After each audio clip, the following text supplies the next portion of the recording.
Jangan lupa subscribe YouTube channel Metro TV News dan jangan lupa nyalakan notifikasinya.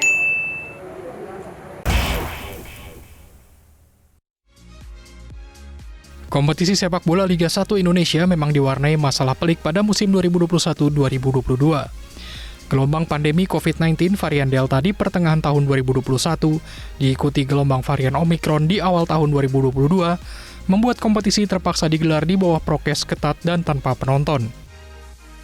Kapolri Listio Sigit Prabowo bahkan baru memberi izin gelaran Liga 1 pada 23 Agustus 2021, setelah sebelumnya Kemenpora menggelar turnamen pramusim Piala Menpora pada April 2021. Keputusan Kapolri ini pun disambut gembira klub-klub peserta Liga 1. Pengeluaran klub yang tidak tertutupi dengan pendapatan mereka kini mendapat secercah harapan, perlahan tapi pasti kembali membaik. Ada laga antara Bali United versus Persik Kediri pada 27 Agustus 2021 menjadi partai pembuka bergulirnya Liga 1 musim 2021-2022. Sempat terganggu dengan gelombang COVID-19 varian Omikron di awal tahun 2022, namun kompetisi Liga 1 tetap bergulir. Liga 1 pun berakhir dengan Bali United menjadi juara dengan total raihan 72 poin dari 33 laga. Meski sudah dianggap menjanjikan, namun kualitas kompetisi Liga 1 masih jauh dari harapan.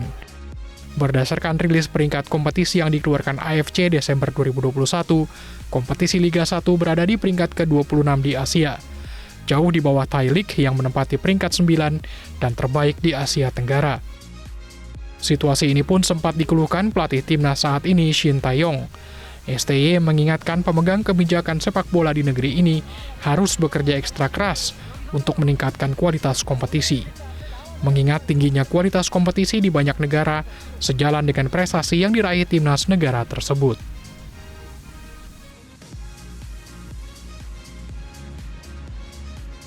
Ya, masih bersama dengan Pak Menpora, Zainuddin Amali. Pak Menpora, banyak juga yang tanya mungkin Pak Menpora ini olahraganya apa aja sih, Pak? Kan sebagai Menpora, Menteri Pemuda dan Olahraga. Banyak olahraga saya. Banyak ya? Ada berapa, banyak. Pak? Ada 8 kali. Wow, 8 olahraga itu gimana bagi waktunya, Pak? Iya. Itu dalam satu hari? Enggak kan? Enggak kan? Misalnya hari ini kira-kira nggak hujan.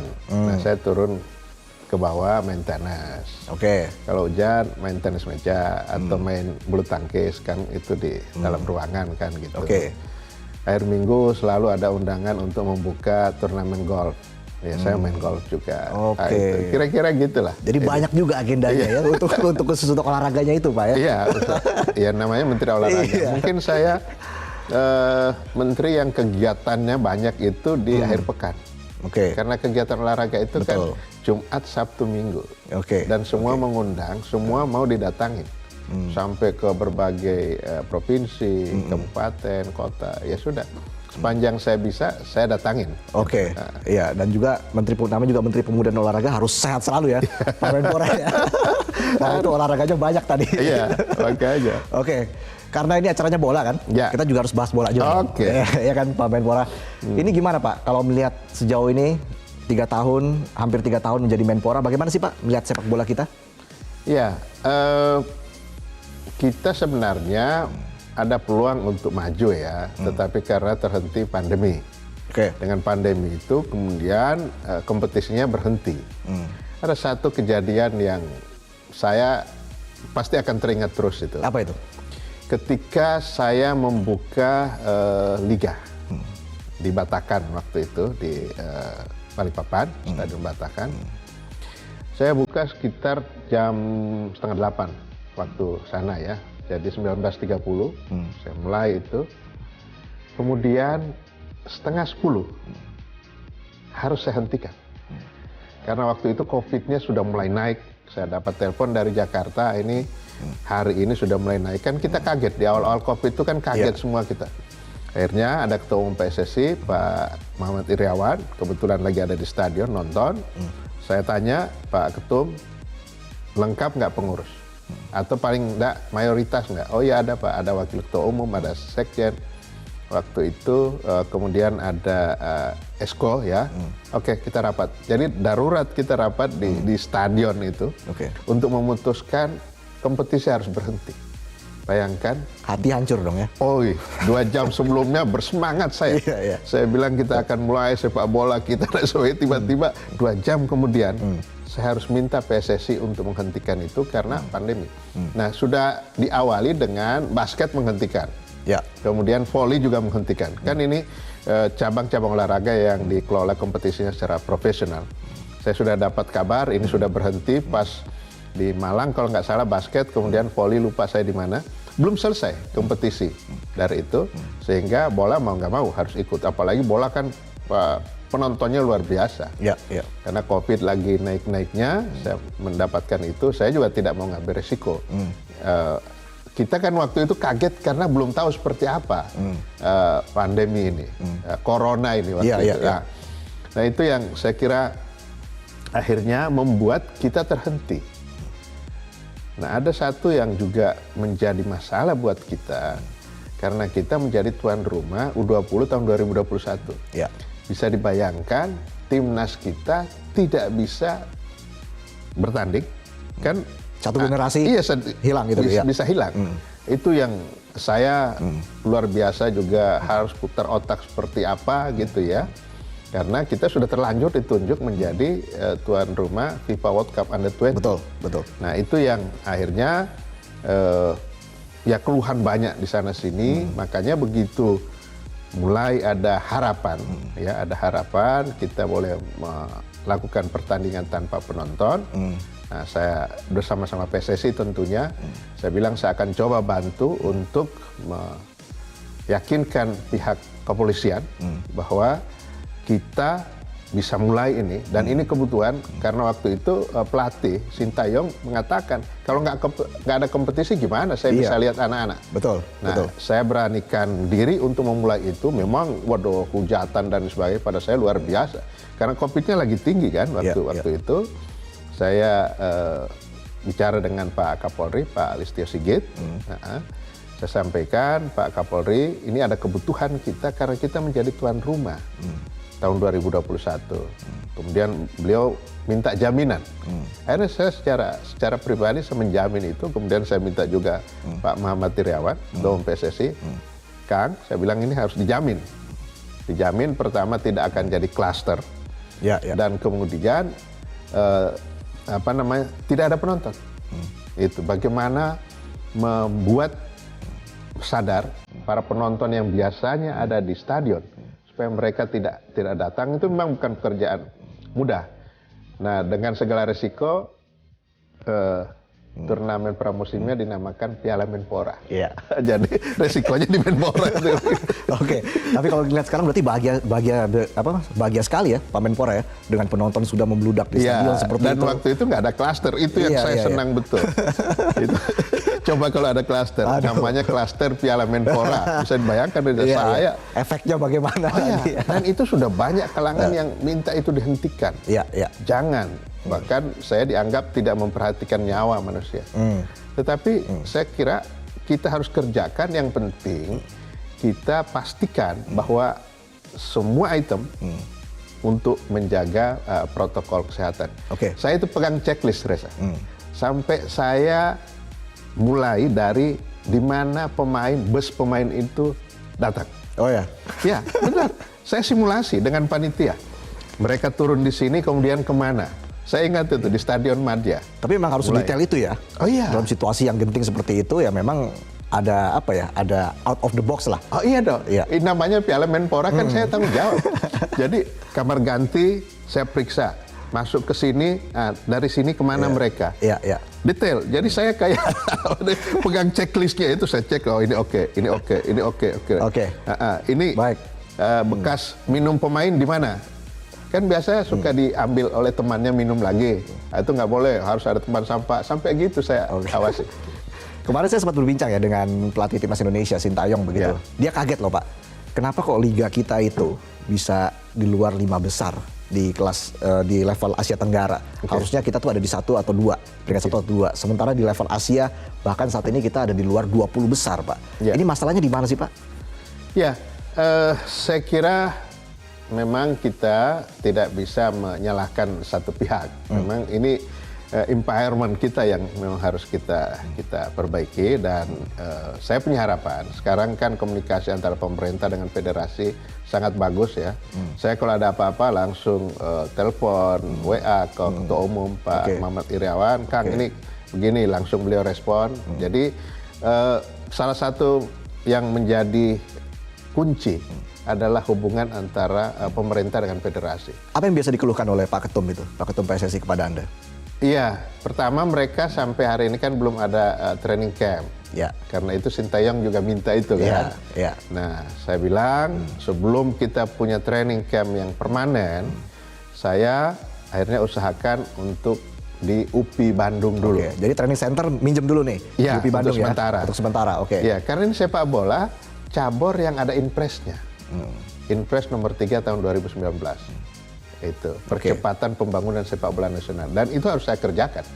Itu menjadi kewajiban pemerintah. Oke, sejauh mana DBON ini bisa membantu prestasi sepak bola Indonesia? Ya, karena sepak bola ini masuk dalam salah satu cabang olahraga DBON, walaupun belum kita masukkan untuk cabang yang kita dorong ke Olimpiade. Ya, tapi dari segi industri, Pak ya? Ya, industri betul. 3 cabang olahraga yang masuk di sport industri adalah cabang-cabang olahraga yang kompetisinya sudah dikelola secara profesional. Sepak bola, bola basket, dan bola voli.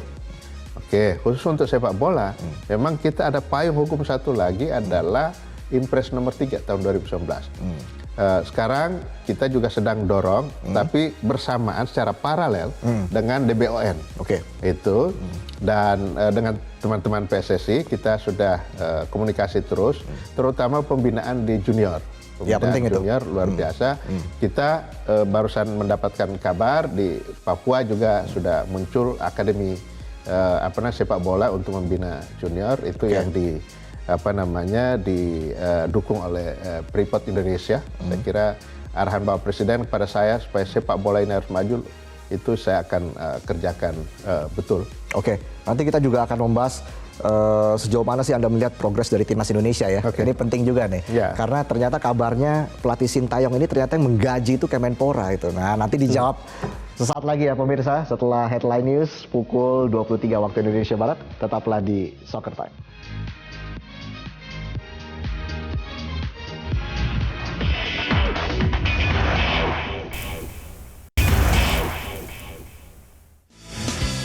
Bermain di Stadion Patriot Candrabaga Jumat malam, Indonesia menghadapi Filipina di matchday ketiga Grup A Piala AFF U19.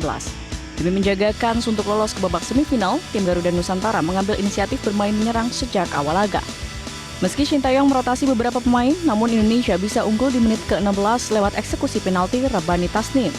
10 menit berselang, Garuda Nusantara bisa menggandakan keunggulan menjadi 2-0 berkat gol dari Afrianto Niko.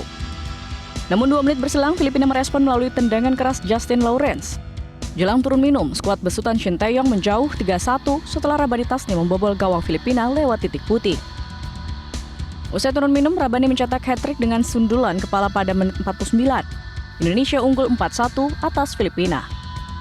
Hal tersebut tercermin dari gol Kanti Raza Fahrezi di menit 70. Hingga babak kedua berakhir, Indonesia menang 5-1 atas Filipina. Mendapat raihan 3 poin, Indonesia sementara berada di peringkat ketiga dengan koleksi 8 poin. Baik pemirsa, masih di Soccer Time, kita lanjutkan lagi obrolan kita bersama dengan Pak Menpora Zainuddin Amali. Banyak yang harus kita gali nih dari Pak Menpora ya, sudah hampir 3 tahun menjabat sebagai Menpora begitu. Kalau kita bicara soal timnas Indonesia, Pak Menpora, Anda melihat progresnya seperti apa sejauh ini? Ya, saya kira sih bagus ya, dibuktikan dengan kita lolos Piala Asia, ya kan di Kuwait. 2023. 2023 itu belum ada tambahan yang kita persiapkan itu kan, yang 3 orang itu kan belum, itu masih belum ya. Oke. Ini maksudnya yang naturalisasi? Ya. Oke. Nanti kita bahas lagi soal naturalisasi. Iya, makanya saya bilang belum ada tambahan itu. Oke. Kemudian yang kita persiapkan untuk FIFA World Cup Under-20, anak-anak kita yang sekarang sedang main ini kan juga bagus ya. Memang kita sebenarnya berharap waktu itu 2021 jadi karena tim kita sudah lebih padu lagi yang Pratama Arhan dan kawan-kawannya itu. Tapi kan usia mereka lewat. Mau nggak mau Sintayong harus ambil lagi dari mana dan sekarang sudah mulai kelihatan kan, sudah mulai terbentuk. Itu. Sejauh ini penampilan dari pasukan Garuda Muda ya di AFF U19 ini juga terbilang luar biasa lah, walaupun lawan Vietnam, Thailand kita imbang, tapi bagaimana mereka semakin percaya diri begitu, semakin kesini semakin percaya diri. Ini tentu tidak lepas dari peran seorang pelatih Sintayong, yang saya pikir juga ini pelatih luar biasa, unik juga. Jadi pelatih yang unik begitu. Walaupun di awal-awal kepemimpinannya di timnas Indonesia dia banyak nuntut ya ke PSSI dan sebagainya. Tapi kalau kita lihat ke sini ya perbaikan untuk timnas Indonesia kelihatan progresnya ada. Betul. Jadi kita masih percaya proses, kita masih percaya dengan coach Sintayong. Anda melihat apa sih kelebihan dari coach STY ini? Karena kabarnya memang yang menggaji STY ini ternyata Kemenpora. Apa betul itu, Pak? Jadi gini, awalnya kan Sintayong datang ke Indonesia ini untuk kita persiapkan timnas kita menghadapi Piala Dunia U20 tahun 2021. Itu cerita awalnya begitu. Nah, karena ada impresnya, ada penugasan kepada PSSI tentang prestasi, maka mau tidak mau itu kita yang harus membayar ya. Karena pembiayaan ini kan pembiayaan dalam rangka ke U20. Masuk dalam program. Masuk dalam program. Kan pembagian tugas itu saya sebagai penanggung jawab penyelenggaraan, saya sebagai ketua panitia untuk penyelenggaraan, kemudian ketua umum PSSI sebagai penanggung jawab prestasi. Tetapi ini adalah penugasan negara. Makanya ada Inpres, ada Kepresnya. Nah, dengan demikian segala konsekuensi pembiayaan untuk timnas beserta seluruh elemen yang masuk dalam timnas itu menjadi tanggung jawab negara. Termasuk pelatih, termasuk harus try out waktu itu ke Kroasia dan lain sebagainya. Kemudian kemarin ke mana Prancis dan itu menjadi ini kita semua. Itu tanggung jawab dari Kemenpora ya. Jadi STY memang digaji oleh Kemenpora ya, bagian dari program untuk menuju ke Piala Dunia U20 tahun depan. Betul. Jadi kalau kita lihat sebenarnya pemerintah turun langsung begitu ya untuk menyukseskan Piala Dunia U20. Programnya sudah ada, sudah jelas, ini tinggal bagaimana menjaganya dan menjaga agar pelatih Sintayong ini tetap pelatih timnas Indonesia begitu kan. Karena kan kemarin saya sempat mewawancarai coach STY juga, dia bilang kalau nggak ada prestasi mungkin saya akan mundur. Wah, saya kaget juga kan kalau seperti itu. Nah, bagaimana Pak Menpora melihat hal tersebut? Saya kira kita ada salut kelemahan kita selama ini, kita cepat memvonis. Kasih kesempatan dia, beri ruang yang cukup untuk dia bisa berkreasi, karena ini kan pelatih tingkat dunia. Dia sudah pernah membawa Korea Selatan mengalahkan Jerman pada saat Piala Dunia kan. Berarti itu kan nggak main-main kualitasnya Sintayong ini. Nah, kita beri dia kepercayaan. Saya kadang kalau ada waktu suka ngobrol, bahkan pernah saya ajak main golf kan supaya dia merasa hobi dia juga tuh main golf tuh. Iya, dia merasa nyaman. Dia merasa Indonesia ya. Dia sedang berada di rumahnya sendiri. Nah, awal-awal kenapa agak kurang pas itu mungkin dia belum ketemu lah, belum pas. Makin ke sini itu makin cocok, makin banyak, dan dia tidak mengeluh seperti yang awal-awal karena akhirnya dia paham tentang kultur sepak bola Indonesia. Mungkin kalau dia waktu itu pakai ukuran Korea atau yang lain-lain, ya pasti dia mengeluh. Gitu kan. Jadi dia harus beradaptasi juga begitu. Iya, betul. Kan banyak hal yang harus STY pahami tentang kultur, baik kultur secara umum orang Indonesia maupun kultur sepak bolanya. Saya kira saya perhatikan lama-lama dia paham, dia sudah tahu tentang apa yang dan lebih ada. santai ya, niat lebih santai ya. Betul. Karena awal-awal kan mungkin dia pikir masih ada jarak begitu. Betul. Dengan pemerintah maupun dengan PSSI kan. Makanya saya kalau ada waktu saya ngobrol, bahkan kemarin waktu di Vietnam sepulang itu kan kita pulang bareng tuh. Pulang bareng, kita ngobrol di pesawat, ya sepanjang perjalanan ngobrol aja, kita ngobrol, dan saya tanya bagaimana dia melihat masa depan sepak bola Indonesia. Dia sih punya harapan, dia bilang tetapi yang penting kita konsisten membangun dari bawah. Itu jangan langsung mau hasil yang. Dan harus ada kesinambungan tadi, Pak. Betul. Itu juga yang menjadi prinsip dari Coach STY. Nanti kita bicara lagi lebih banyak terkait dengan hal itu. Kita jeda dulu pemirsa, Soccer Time masih akan kembali saat lagi.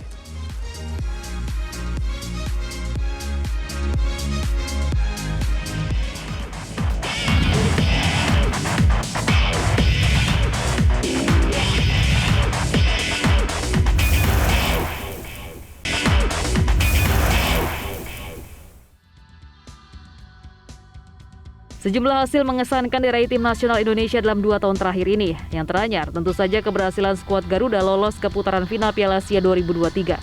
Witan Sulaiman dan kolega finish di posisi kedua grup A kualifikasi Piala Asia 2023 dengan torehan 6 poin. Tim besutan Sinteyong tersebut berada dalam daftar 5 runner-up terbaik yang berhak atas 1 tiket ke Piala Asia. Ini menjadi keberhasilan pertama timnas Indonesia ke Piala Asia setelah absen 15 tahun. Skuad Garuda terakhir kali tampil pada tahun 2007 ketika menjadi salah satu tuan rumah. Sebelumnya, timnas senior juga menuai prestasi apik di ajang Piala AFF 2020 pada medio Januari lalu. Egy Maulana Fikri dan kolega berhasil menjadi runner-up setelah kalah agregat 2-6 dari Thailand pada partai puncak yang berlangsung 2 leg. Catatan manis juga menjadi milik timnas U23 yang terukir di ajang SEA Games Vietnam 2021 pada Mei lalu. Meskipun gagal memenuhi ekspektasi, namun Ronaldo Kuateh dan kolega tetap mampu meraih medali perunggu di ajang pesta olahraga Asia Tenggara 2 tahunan tersebut. Skuad Garuda Muda menghuni podium 3 usai mengalahkan musuh bebuyutan Malaysia melalui drama adu penalti. Meski sudah menorehkan sejumlah raihan apik, timnas Indonesia belum saatnya untuk berpuas diri. Persatuan Sepak Bola Indonesia, PSSI, serta semua pihak terkait jangan pernah bosan untuk melakukan evaluasi demi pembenahan serta peningkatan prestasi tim Merah Putih di kancah sepak bola internasional. Oke, kita akan lihat sejumlah permintaan dari Coach Sintayong ini agar timnas kita bisa lebih baik. Pertama, soal naturalisasi. Prosesnya sejauh apa sih Pak? Sejauh ini naturalisasi pemain yang diinginkan, yang 3 pemain itu ada Jordi Amat, Sandi Walsh, lalu juga Shane Patinama. Pak Presiden sudah mengizinkan itu dan sudah sekarang ada di DPR ya. Tinggal kita tunggu setelah masa reses DPR masuk, kita akan bahas itu. Jadi dari pemerintahnya sudah nggak ada masalah. Jadi tinggal menunggu reses, tapi sudah confirm sebenarnya ya? Sudah karena sudah dari istana sudah keluar, Pak Presiden sudah setuju. Tinggal menunggu waktu aja.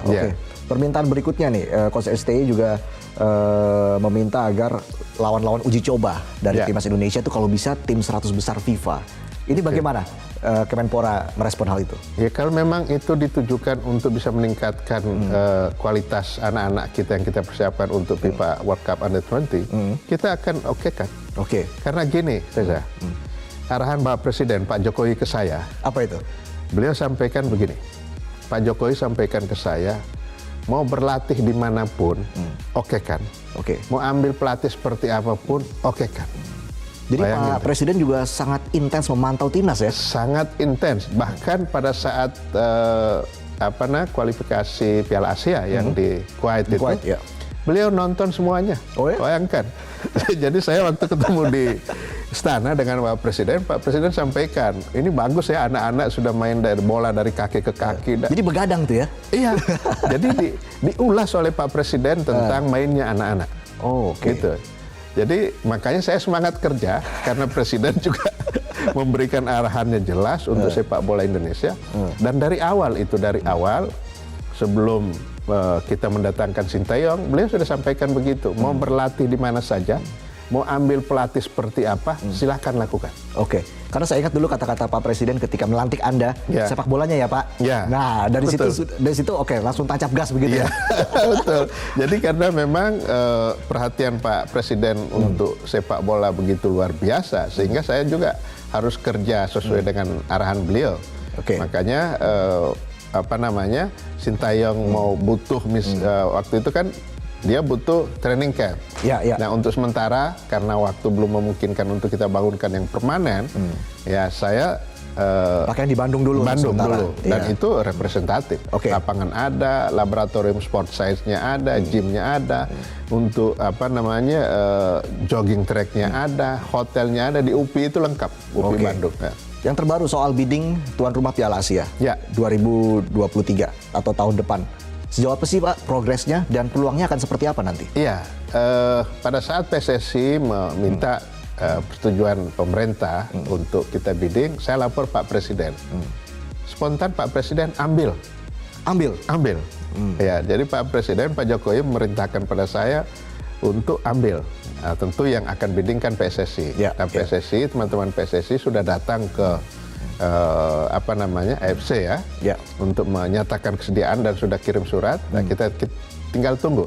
Tapi dari sisi pemerintah, dari sisi Pak Presiden, bahkan Pak Presiden menyampaikan ke saya begini, kalau ada kejuaraan dunia yang juga akan menyebabkan atau menimbulkan peningkatan prestasi kita, ambil itu. Lakukan di Indonesia. Luar biasa. Iya. Kalau kita bicara soal penampilan timnas di Piala AFF U19, Pak, Iya. ada harapan khusus dari Pak Menpora terkait dengan para pemain Garuda Muda? Ya, tentu saya berharap mereka makin padu karena mereka ini yang kita andalkan untuk tahun 2023 main di Piala Dunia. Jadi saya sudah sampaikan kepada Ketua Umum PSSI dan teman-teman PSSI, jangan, dan ini harapan Pak Presiden juga. Ya. Kita jangan sampai karena kita masuk ke Piala Dunia sebagai tuan rumah, di babak penyisihan kita sudah selesai. Jadi itu harus harapan kita besar, mereka harus melaju ke babak selanjutnya. Dan kalau melihat anak-anak sekarang kan mereka sudah mulai padu ya. Sudah mulai padu, sudah mulai kompak. Mulai kompak, tapi memang belum sepadu ya anak-anak yang Kroasia, yang Pratama Arhan dan kawan-kawan itu kan. Ya, ya. Nah mudah-mudahan ini makin jadi, mereka kan masih ada waktu. Apalagi STY minta supaya mereka dihadapkan dengan tim-tim yang peringkat 100 besar FIFA. Ya, atau minimal 150 besar FIFA. Ya, Ya. Oke, kita oke. Akan dipenuhi ya? Akan dipenuhi. Segala permintaan Coach STY ya? Karena arahan Pak Presiden ke saya begitu, apapun untuk itu penuhi. Oke, nanti kami juga punya sejumlah informasi dari sepak bola Eropa. Pak Menpora juga masih di sini. Tetaplah bersama kami di Soccer Time.